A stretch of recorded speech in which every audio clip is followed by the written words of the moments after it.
Urban Impact family. This is Nathan Glover, and I'm going to try to tell you the story of Elisha in 4 minutes or less. So the story of Elisha actually begins with the aptly named Elijah. Elijah is a prophet in the northern kingdom of Israel, and he's a prophet of impending doom. This gives him a kind of complicated relationship with the kings of Israel. They'd be like, so could you stop talking and die? But Elijah's not dying. Actually, his following is growing. However, Elijah, by the end of his life, is kind of, well, depressed. He hasn't actually convinced any kings of Israel to change from their idolatrous ways. He'd be like, God, send in the subs. So God's like, okay, and he tells Elijah to go recruit Elisha. Elisha asks Elijah, hey, can I get a double portion of your spirit? And Elijah's like, unlikely. But if you see me taken up into heaven, it's all yours, kid. Good news for Elisha, he does see Elijah get taken up into heaven in a chariot of fire. Symbolizing the passing of the torch, Elijah throws Elisha his coat, and Elisha's like, nice coat. When Elisha begins his ministry, the king of Israel is a guy named Joram, and he goes to war with Moab. Joram goes and grabs his buddy Jehoshaphat in Judah and is like, to war. But when Jehoshaphat rocks up to Israel, he's all like, hello, I am Jehoshaphat. I would like to talk to God. And Joram's all like, of course, but why? Because I want to win the war. So Joram sends for some prophets, but none of them actually believe in God. So he eventually goes and gets Elisha. When Elisha rocks up, he's like, what am I doing here? Joram, hoping for some sympathy, just pretend that we're friends. Elisha is about to leave, but then he sees Jehoshaphat and goes, hey, Hosh.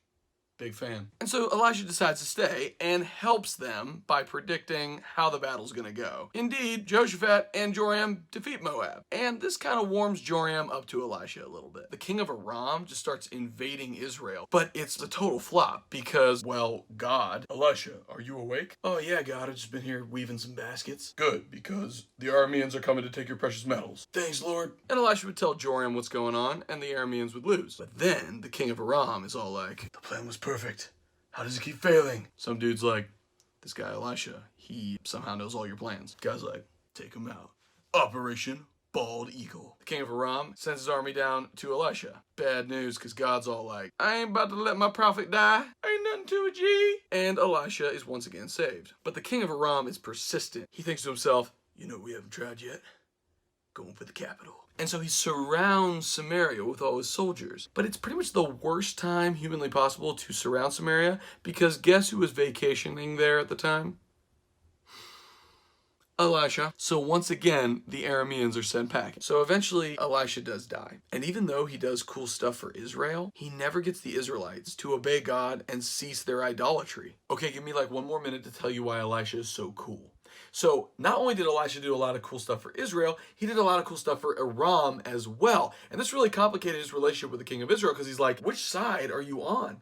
And the answer for Elisha is God's side. You see, Elisha's great-granddad is a guy named Abraham. And Abraham was told by God that he would be a blessing to all nations. So Elisha's just trying to live that out. You see, a lot of times people want to be blessed in a certain type of way. And that way is not necessarily actually going to bless them. And so what we are called as Christians to do is not bless people in the way they think they need to be blessed, but in the way that God knows that they need to be blessed.